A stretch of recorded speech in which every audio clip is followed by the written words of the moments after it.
രക്ഷയില്ലാതെ ഖൈബറിൽ പോയി സമ്മേളിച്ചവരാണ് ജൂതന്മാർ. അങ്ങനെ അവിടെ വലിയ കോട്ടകൊത്തളങ്ങൾ ഉണ്ടാക്കി, വലിയ സാമ്രാജ്യം ഉണ്ടാക്കി. എന്നിട്ട് മുസ്ലിമീങ്ങൾക്കെതിരെ യുദ്ധം ചെയ്യുന്ന ആളുകളെ നിരന്തരമായി സഹായിച്ചുകൊണ്ടേയിരുന്നു. റസൂലുള്ളാഹി സ്വല്ലല്ലാഹു അലൈഹി വസല്ലം തങ്ങൾക്ക് അവരെ തകർക്കാതെ കഴിയില്ല. കാരണം ആര് ഇസ്ലാമിനെ തകർക്കാൻ തയ്യാറായാലും, ഇസ്ലാമിനോട് യുദ്ധം ചെയ്യാൻ തയ്യാറായാലും സാമ്പത്തിക സഹായം നൽകാൻ ഒരു മടിയുമില്ലാത്തവരാണ് ഖൈബറിലെ ജൂതന്മാരായ ആളുകൾ. അതുകൊണ്ട് നബി തങ്ങൾ അങ്ങോട്ട് ഒരു യുദ്ധത്തിന് പോവുകയാണ്. യുദ്ധത്തിന് പോയി യുദ്ധമെല്ലാം വിജയിച്ചു തിരിച്ചു വരുമ്പോ അല്ലാഹുവിന്റെ ഹബീബിന്റെ ഖാദിമായ ഹബീബിന്റെ ഒട്ടകത്തിൽ നിന്ന് ഹബീബിന്റെ ലഗേജ് താഴേക്ക് വെക്കുമ്പോ ഒരു മുസ്ലിമായ ഹബീബിന്റെ ഖാദിമായ ഒരു ചെറുപ്പക്കാരൻ, ഒരു അടിമ ശത്രുവിന്റെ അമ്പേറ്റുകൊണ്ട് താഴെ വീണ് പിടഞ്ഞു മരിക്കുകയാണ് ചെയ്തത്. ഖൈബർ യുദ്ധം കഴിഞ്ഞിട്ട് മദീനയിലേക്ക് മഹാന്മാരായ സ്വഹാബാക്കളെല്ലാം തിരിച്ചു പോവുകയാണ്. അങ്ങനെ ഒരു സ്ഥലത്ത് അവർ താവളമടിച്ചുകൊണ്ട് വിശ്രമിക്കാൻ വേണ്ടി താഴെ ഇറങ്ങി. അല്ലാഹുവിന്റെ ഹബീബിന്റെ ഒട്ടകത്തിൽ നിന്ന് നബി തങ്ങളുടെ ചരക്കുകൾ താഴേക്ക് ഇറക്കി വെക്കുമ്പോ മുസ്ലിമീങ്ങളിൽപ്പെട്ട പ്രവാചകന്റെ ഖാദിമായ ഒരു അടിമയുടെ ശരീരത്തിലേക്ക് ശത്രുവിന്റെ അമ്പേറ്റുകൊണ്ട് താഴെ വീണ് പിടഞ്ഞു മരിച്ചപ്പോ മഹാന്മാരായ സ്വഹാബാക്കൾ എല്ലാവരും പറഞ്ഞു, അയാൾക്ക് അല്ലാഹു സ്വർഗ്ഗം നൽകുമെന്ന്. അയാൾ എന്തോ ഒരു ഭാഗ്യവാനാണ്. കാരണം യുദ്ധം കഴിഞ്ഞ് തിരിച്ചു വന്നിട്ട് അല്ലാഹുവിന്റെ ഹബീബിന്റെ ഖിദ്മത്ത് ചെയ്യുമ്പോഴാണല്ലോ ശത്രുവിന്റെ അമ്പേറ്റ് മരിക്കാൻ ഭാഗ്യം ലഭിച്ചത്. ഷഹീദാണ് അയാൾ, സ്വർഗ്ഗത്തിലാണ് അയാളെന്ന് മഹാന്മാരായ സ്വഹാബാക്കൾ പറഞ്ഞു. അപ്പൊ റസൂലുള്ളാഹി സ്വല്ലല്ലാഹു അലൈഹി വസല്ലം തങ്ങൾ അദ്ദേഹത്തോട് അതുപോലെ കൂടെയുള്ള ആളുകളോട് പറഞ്ഞു, നിങ്ങളോട് ആരാണ് പറഞ്ഞത് ഇയാൾ സ്വർഗ്ഗത്തിലാണെന്ന്? നിങ്ങളോട് ആരാണ് പറഞ്ഞത് ഇയാൾ സ്വർഗ്ഗത്തിലാണ് എന്ന്? ഇയാൾ നരകത്തിലാണ്.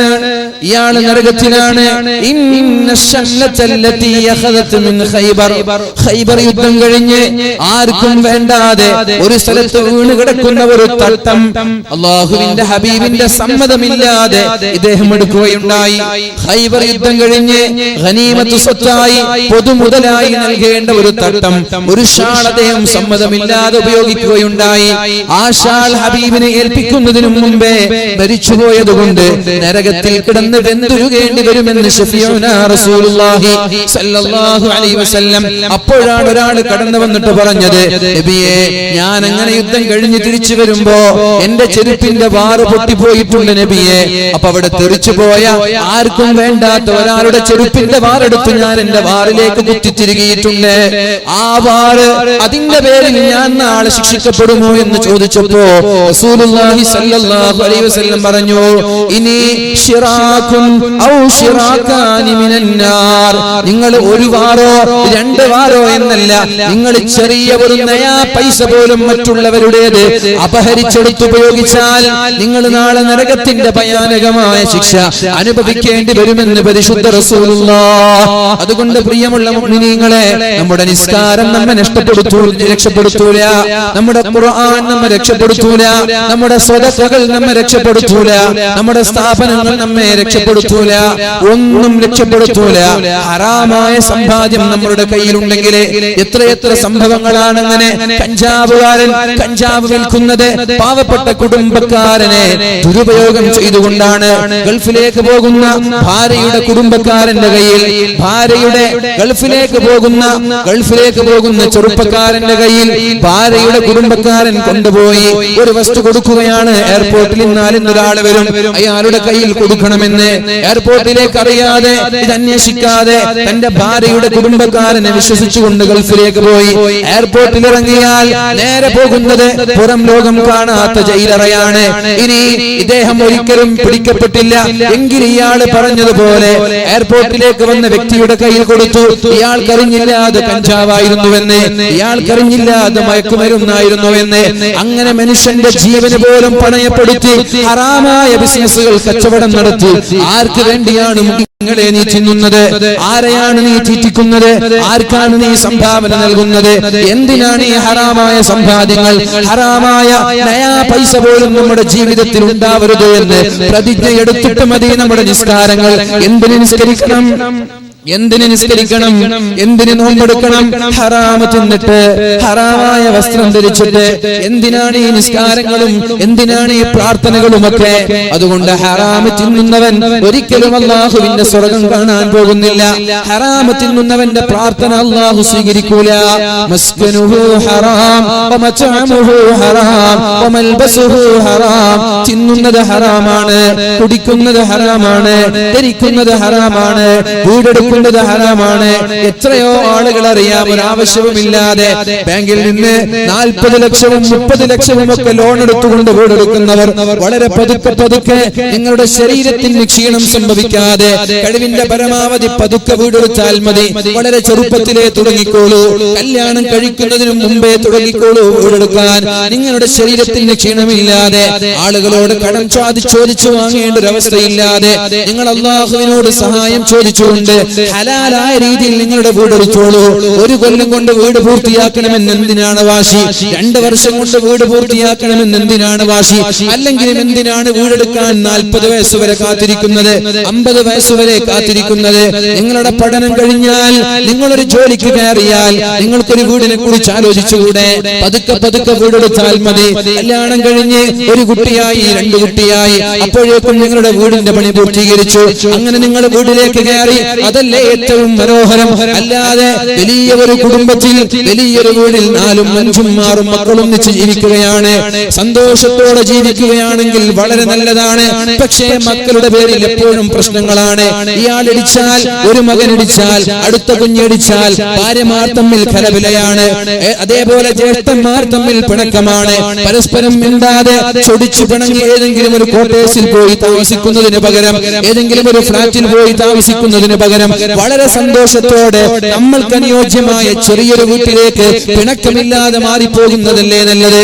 അതുകൊണ്ട് ഞാൻ പറയുന്നത്, ബാങ്കിൽ നിന്ന് 40 ലക്ഷവും 50 ലക്ഷവും ഒക്കെ ലോൺ എടുത്തിട്ട് ഹറാമായ വീട് നമ്മൾ നിർമ്മിക്കുകയാണ്. ആ ഹറാമായ വീടിൽ നിന്ന് ദുആ ചെയ്താൽ, അവിടെ വെച്ച് പ്രാർത്ഥിച്ചാൽ, അവിടെ വെച്ച് നിസ്കരിച്ചാൽ എങ്ങനെയാണ് അല്ലാഹു നമ്മുടെ പ്രാർത്ഥന സ്വീകരിക്കുന്നത്? എങ്ങനെയാണ് അല്ലാഹു നമ്മുടെ ദുആഇനെ സ്വീകരിക്കുന്നത്? അതുകൊണ്ട് ഹറാമിലേക്ക് പോവാതെ, ഹറാമായ സമ്പാദ്യം സമ്പാദിക്കാതെ പഠിക്കുന്നവരും പഠിപ്പിക്കുന്നവരും ഇത് നടത്തുന്നവരും എല്ലാ ആളുകളും അല്ലാഹുവിന്റെ വജ്ഹ് ആഗ്രഹിച്ചുകൊണ്ട് ഹലാലായ രീതിയിൽ ജീവിക്കാൻ ശ്രമിക്കണം. അല്ലാഹു തൗഫീഖ് ചെയ്യട്ടെ. പ്രാർത്ഥന അല്ലാഹുവിന്റെ ഹബീബായ നബി തങ്ങൾ പഠിപ്പിച്ചിട്ടുണ്ട്. അല്ലാഹുമ്മ അഗ്നിനി ബിഹലാലിക അൻ ഹറാമിക വബിതാഅതിക അൻ മഅസിയതിക വബിഫദ്ലിക അമ്മൻ സിവാക. അല്ലാഹുമ്മ അഗ്നിനി ബിഹലാലിക അൻ ഹറാമിക. അല്ലാഹുവേ, ഹലാൽ കൊണ്ട് നീ എന്നെ തൃപ്തിപ്പെടുത്തണേ അല്ലാഹ്. ഹലാൽ കൊണ്ട് നീ എന്നെ തൃപ്തിപ്പെടുത്തണേ അല്ലാഹ്. ഹറാം നീ എനിക്ക് തരല്ലേ റബ്ബേ. ദുആഇന്റെ അർത്ഥം അങ്ങനെയാണ്. അല്ലാഹുമ്മ അഗ്നിനി ബിഹലാലിക അൻ ഹറാമിക വബിതാഅതിക അൻ മഅസിയതിക. അല്ലാഹുവേ, തെറ്റ് ചെയ്യാതെ നന്മ മാത്രം ചെയ്യാൻ നീ എനിക്ക് തൗഫീഖ് നൽകണേ അല്ലാഹ്. നന്മ കൊണ്ട് തൃപ്തിപ്പെടാൻ നീ എനിക്ക് തൗഫീഖ് നൽകണേ അല്ലാഹ്. തെറ്റ് എന്ന ചിന്ത എന്റെ ശരീരത്തിലേക്ക്, എന്റെ ഹൃദയത്തിലേക്ക് നീ നൽകല്ലേ അല്ലാഹ്. വബിതാഅതിക അൻ മഅസിയതിക വബിഫദ്ലിക അമ്മൻ സിവാക. ഈ പ്രാർത്ഥന നിരന്തരമായി പ്രാർത്ഥിച്ചോളൂ മുഅ്മിനീങ്ങളെ. അല്ലാഹുവിനോട് ദുആ ചെയ്തോളൂ ഹറാം ജീവിതത്തിലേക്ക് വരാതിരിക്കാൻ. അല്ലാഹുമ്മ അഗ്നിനി ബിഹലാലിക അൻ ഹറാമിക വബിതാഅതിക അൻ മഅസിയതിക. അല്ലാഹുവേ, ഹറാമില്ലാതെ ഹലാൽ കൊണ്ട് തൃപ്തിപ്പെടാൻ നീ ഞങ്ങൾക്ക് തൗഫീഖ് നൽകണേ അല്ലാഹ്. അപ്പോൾ എന്റെ പ്രിയപ്പെട്ട മക്കളോട്, വിദ്യാർത്ഥികളോട് എനിക്ക് പറയാനുള്ളത്, പരിശുദ്ധമായ ഖുർആൻ പഠിച്ചാൽ അതൊരിക്കലും മറക്കൂല. ഹറാമ് തിന്നില്ലെങ്കിൽ, ഹറാമ് തിന്നാൽ അത് മറന്നുപോകും. ഹറാമായ കൂട്ടുകെട്ടുകൾ ഉണ്ടാവാൻ പാടില്ല. ഹാഫിലിങ്ങൾ ശ്രദ്ധിക്കേണ്ട ഒരുപാട് വിഷയങ്ങൾ മഹാനായ അബ്ദുല്ലാഹി ഇബ്നു മസ്ഊദ് തങ്ങൾ പറയുന്നുണ്ട്. ഹാഫിലിങ്ങൾ ശ്രദ്ധിക്കേണ്ട ഒരുപാട് വിഷയങ്ങൾ മഹാനായ അബ്ദുല്ലാഹി ഇബ്നു മസ്ഊദ് തങ്ങൾ പറയുന്നുണ്ട്. എന്തൊക്കെയാ ശ്രദ്ധിക്കേണ്ടത്? യംബഗി ലിഹാമിലിൽ ഖുർആൻ. ഖുർആൻ പഠിച്ച ഒരാൾക്ക് നിർബന്ധമാണ് അയ്യഅരിഫ ബിലൈലിഹി ഇദൻ നാസു നായിമൂൻ. ജനങ്ങളെല്ലാം ഉറങ്ങിക്കിടക്കുമ്പോൾ നിങ്ങൾ ഉറങ്ങാൻ പാടില്ല.